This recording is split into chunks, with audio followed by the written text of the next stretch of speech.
Hey guys, it's Kate Taylor from the Nocturnal. I'm kicking it today with South Africa's own Nasty C, fresh off signing with Def Jam Records. Nasty C, real name today, Caesar David Jr. Gold. Is a 23-year-old rapper, born in Soweto, raised in Durban. Started rapping when I was 9 years old. Nasty C is a widely streamed recording artist and a dominant rapper in and out of Africa. Signing with Def Jam Records in March, his US debut not only represents the talent birthed by his home continent, but also a preview of his upcoming album, Zulu Man with Some Power. Seasoned in the studio, concert arenas, and award shows, Nasty C claims the respect of his fellow hip-hop artists around the world and the ears of fans across continents. Why choose music? I don't know. It's just one of the things that it was like a calling for me. I was like 9 years old when I started making music. That's crazy. Where I'm from, nobody makes music, period. So it's like the ones that make music, it's either they're like done with school and they went to college for it and they actually know about fucking frequencies and stuff like that. But everybody else, like especially teenagers and under, nobody was into music. So it's like music has always been my thing. I've never. Where did the name Nasty C come from? It was because I was listening to a lot of Wayne. I was 9 years old, so I was like rapping about stuff that I'd never seen, touched, smelled, nothing. But like I was rapping about it so boldly with so much attitude, and I was like 9 years old. Where I come from. First of all, not a lot of people speak English. First of all, so for me to speak fluent English at 9 years old, and rapping about all this stuff and cursing so much, like the first guy to ever record me, he's like my big brother. He was having a session just before our session, so I got there a little early, and he was with his boys, and he was just like, "Well, you guys have to take this kid out. He's like, he's a nasty cat or some shit like that." It was something very small, but because I looked up to him so much, and he's the first guy I'd ever seen with like a proper studio microphone, a mixer, a laptop, and speakers and shit like that. I'd never seen that stuff, so I just nasty cat, nasty C. You got signed by Def Jam. Can you tell me a little bit more about what that meeting was like and like how you got in contact with them in the first place? Like who reached out? Did they see you when you were performing? Like what happened there? Um, it was a couple of meetings. The first one was very informal, if I can remember correctly. It was just like a dinner. I'm not like in the States a lot, but every time I'm there, like I try and make the most out of the time I'm there. So I try to make as many meetings I can make with like execs and shit, like people that help me push that side for producers and artists. And I guess by working with No ID and having like a couple features that side already, word had like gotten out a little bit, and it was after the Sway interview also. It was like the freestyle was there, and a lot of people seen that. So I guess they already knew about me, so they figured since I was there, like we sit down and just like chill out. So we had like a couple informal meetings and just like going through music, just like talking about the potential of what we could do, like the first African artist to be signed to Def Jam and just like building that bridge. And it was very interesting. So we decided to take it on. It took us some time to actually get to this point, like where we are right now. I think it was a year, just like feeling each other out. Hmm. What were you feeling when you were going into these meetings? Like, were you excited? Were you nervous? Is it something And I that was, you to do? I was excited, and luckily, I didn't know much about the people that worked there and like the top people. So whenever I was with them, I was just like, "All right, Mike, nice to meet you." And I was just like normal me. I never felt that pressure, like until they told me, and they told me pretty late, and I was already cool with those people. So I was like, okay, cool. But when I looked at the people that rep me around them, and like how nervous they get, like you could tell somebody's like bosses around, like, and they get a little shaky. When I started noticing that, then I was like, oh shit, and it was like, then that became a moment. But it was cool. Wasn't a big deal. You're expanding your audience, throughout America. So, do you have any fears? What do you think is going to be the most challenging part of doing that? Um, I don't know. I don't really care. It is what it is. If they don't like it, they don't like it. I know some people don't like Yeah, so what makes you so, I guess, confident in your music, that you don't have to worry about, what people care, that you're just able to do what you're doing? it. I don't know. I guess I'm just comfortable with what I'm doing and how I'm doing it and what I'm saying and what I stand for. I'm just I'm happy with everything that I'm doing right now. So it's like it doesn't bother me that some people don't like it. I know that it always happens with everything. Haters are haters, bro. You can never escape that. So as long as I don't take the comments, I'm good. Did you start that way? Like, did you start so confident, or like it took, some time to build that up? It took some time, but the person I was working with at the time was a huge Kanye fan, so he studied Kanye to the T. So he'd always tell me like, it's fine, like any publicity is good. Don't even if they talking shit about you, just block it. At the end of the day, that person might have just tweeted something for like 4 seconds and moved on to the next thing, but I'm gonna let it bother me for like the whole day, the whole week, the whole month. You know, he put it that way, and I was like, oh, okay, cool.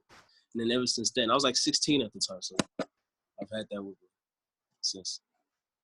And then, speaking of which, how is social media impacting the way that you're reaching audiences, impacting the way that you're putting out music, and choosing how to put out music?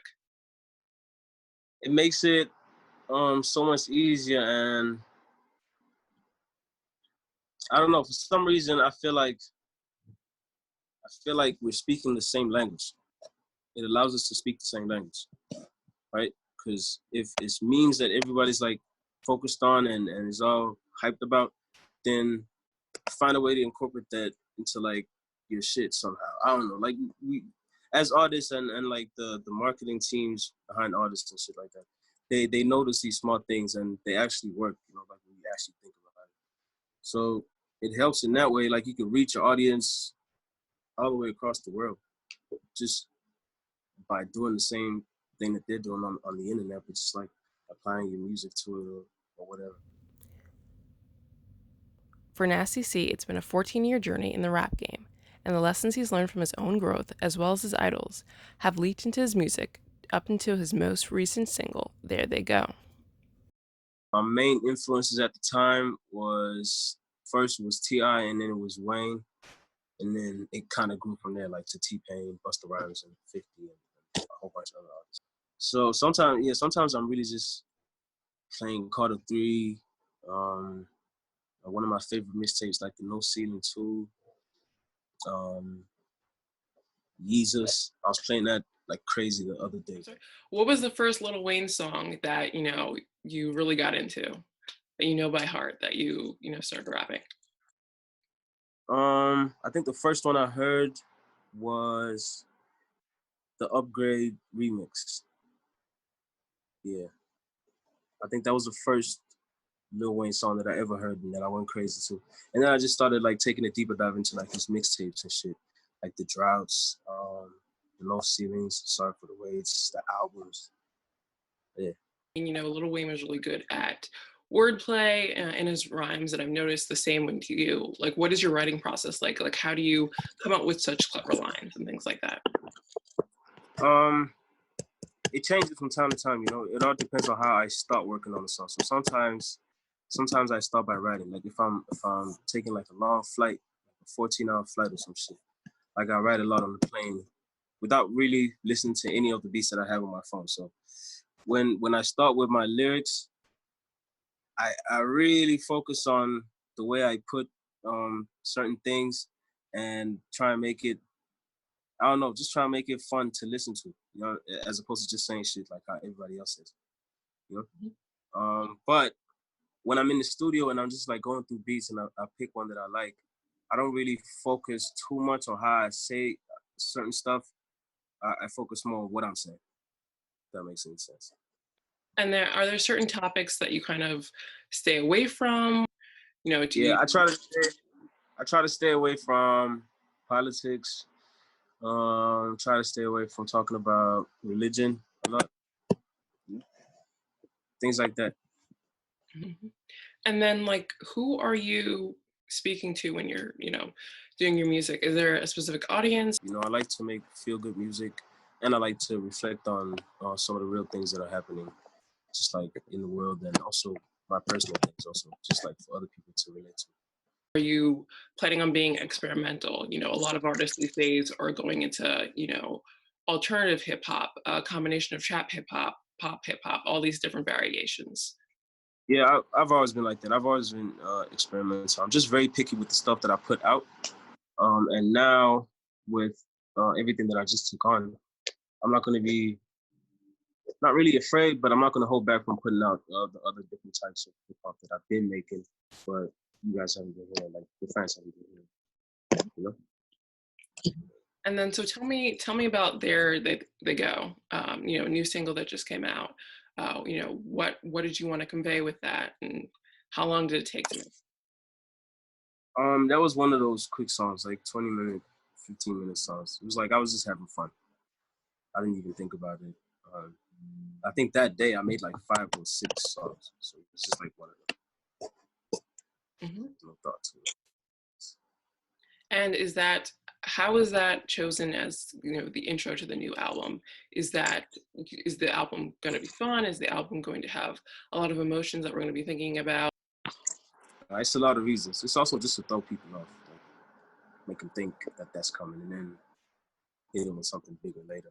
But um, one of the main reasons why we picked it is because it's a fun song. It's relatable everywhere. It's looked at in the same light everywhere in the world. So it's not like something I'd have to try and figure out how I could push here and in the States at the same time. It's like I could do it simultaneously. Um, yeah, it's just one of those. And especially to like this weird time that we're going through now. It's cool to put out something that's like a bit lighthearted. As COVID-19 causes nations like South Africa to restrict outdoor activity, Nasty C works in his home studio to provide music to fans during the global pandemic. And then, in terms of, again, the lockdown, has that kind of changed the schedule of performing as well, or is everything just focused on the album? Yeah, it definitely changed everything. A lot of the trips that I was supposed to take, like promo and stuff like that, obviously didn't happen. So said I was supposed to be like back and forth between the States, UK, Japan, Ghana, and I think one other place like Brazil, some shit like that. I don't know. But yeah, like that's definitely part of the plan. Just to see if I could get as many people down there that would relate to my music. That'd be fun to do like a 20,000 capacity show in Brazil. That'd be crazy. Definitely. And speaking of this time we're in now, how has it been doing with your creative expression? I'm always at home working anyway, so it didn't really affect me much. I just get to work more. And like a couple of days before I knew we were gonna go to lockdown or whatever, I bought a shitload of like cameras and stands and lights and tripods and sliders and stuff like that. And like 2 stages like in the lounge. So I prepared for like the whole thing. So I've just been shooting videos, trying to get creative, make music as always. Yeah. So you started again when you were 9, and now you're 23. So what have you learned since starting? What have I learned? I don't know.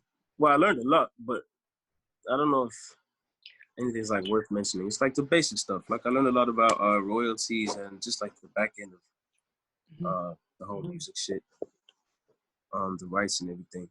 But when it comes to like being an artist and what I've learned throughout getting bigger and bigger as an artist, learned a lot of people are fucking fake.